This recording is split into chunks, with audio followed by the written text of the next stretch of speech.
Hey, it's Chinbeard here, and welcome to another enticing episode of Diary of a Prop Maker.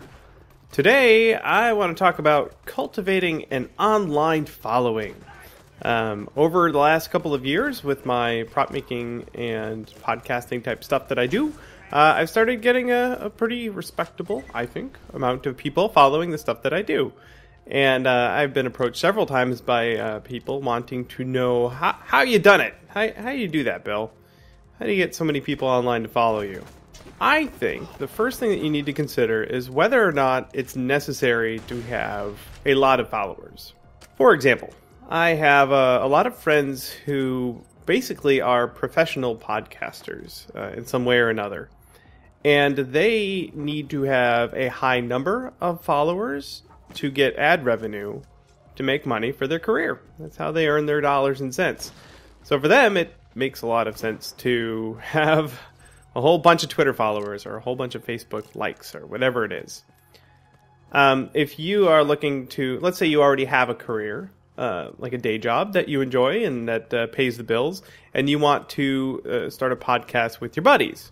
You don't necessarily need a huge following, and you certainly don't need one right away. So that's one thing to consider, whether or not you need that giant number of followers. Now, let's say you do. Let's say you're like me, and you earn your living by selling things to people on the internet, right? So for me, having a larger following means having a larger potential client base. People who will, come to me and buy my book or buy some props that I made or whatever it is. So it is necessary for me to continue expanding my potential client base. So how do I do it? How do I get more people interested in my stuff? It's kind of tricky. The first step, and obviously the hardest step, is to get really, really good at doing something really cool and unique. Or be the very first person to do it. So, for example, let's say you're a cosplayer, right? And you want to have a career in cosplay, but you need a lot of people to know who you are in order to make, in order to sell yourself. You either have to be the very first one, which, too late for that, by the way, or you need to be really, really good, or good at doing stuff that appeals to a wide audience. And usually, believe it or not, this takes a very long time. I was not good at prop making 3 or 4 years ago. It has been, and we're talking like when I had my day job, it meant 8 hours a day at work, 6 hours a day at home, getting good at making props. Every day, all week long. Getting really, really good at something that's cool is crazy important. Now, during that time, you can start cultivating your online following. But don't expect to get that huge jump. People think that they'll have that one thing that goes crazy and suddenly they'll have 1 million followers.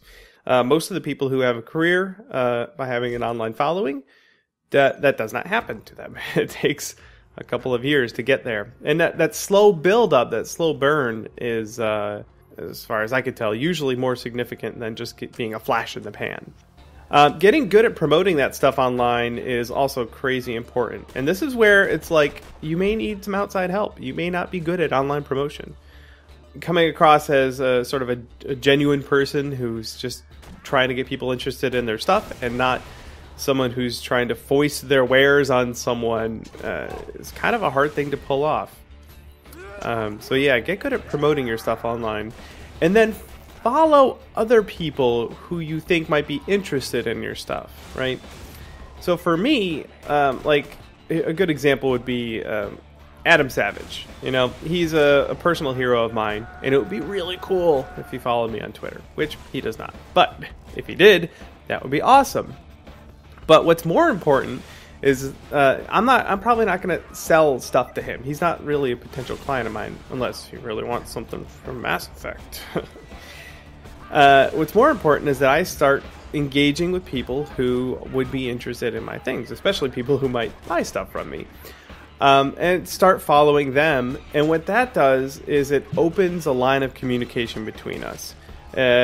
What's cool is that I'll start hearing from people who I never would have considered being in my circle. And we start having this conversation, and suddenly it's like, oh, you're from upstate New York too? That's so cool. How about those winters? Start having a real, genuine conversation with people online, as opposed to being the kind of person who's like, everyone come look at my things, and then not following anyone else. Where it's more of a one-sided conversation. And then, yeah, start getting that two-way communication going with people, and then they will want to talk about you with their friends. They'll want to share your things because you're a real person to them and you're cool. Yeah, so that's my quick and dirty way. I shouldn't say dirty. That's my quick and easy? Nah, it's not easy either. And you know what? It's not quick either. That's the way that I try and get a larger following online. And that's why I do it. So hopefully this has been helpful to you. I am by no means a social media expert, so if you have questions or comments especially, or any sort of input, you go ahead and let me know.